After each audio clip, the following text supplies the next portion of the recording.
Coumadin or warfarin is a blood thinning drug, and it's been used for the last 50 years to prevent blood clots in the legs as well as to prevent strokes. Unlike natural anticoagulants, it has quite a toxic history. It was originally used as a rat poison. While the drug was able to prevent a potentially fatal blood clot, it can also increase the risk of hemorrhagic stroke and other bleeding disorders if taken long term. Natural Coumadin therapy usually consists of titrating to maintain an anticoagulant range of 2 to 3 in the INR for 3 to 12 months.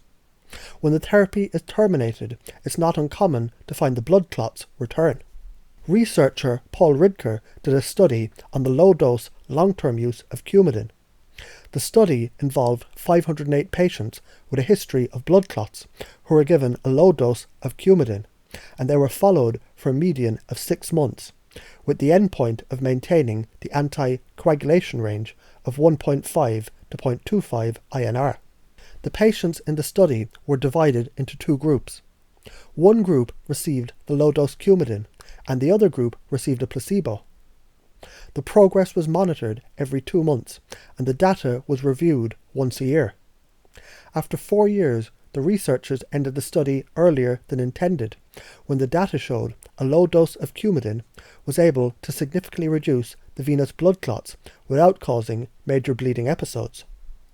37 of the 253 patients receiving the placebo had recurred blood clots, but only 14 out of the 255 patients in the low-dose Coumadin group did.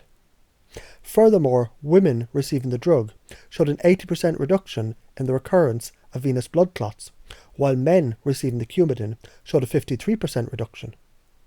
For those people who require blood thinning but can't tolerate anything else, Coumadin taken in a low dose is better than a regular dose. This study was reported in the New England Journal of Medicine. Many people who are into natural compounds are reluctant to go on Coumadin therapy, and for good reasons. There's numerous natural anticoagulants, including vitamin E, fish oil, and ginkgo, and these have blood thinning properties, but unfortunately they require very high doses. For example, it's been shown 5 to 10 grams of EPA and DHA from fish oil have the equivalent blood thinning activity to 325 milligrams of aspirin. High doses of these supplements shouldn't be taken without medical supervision.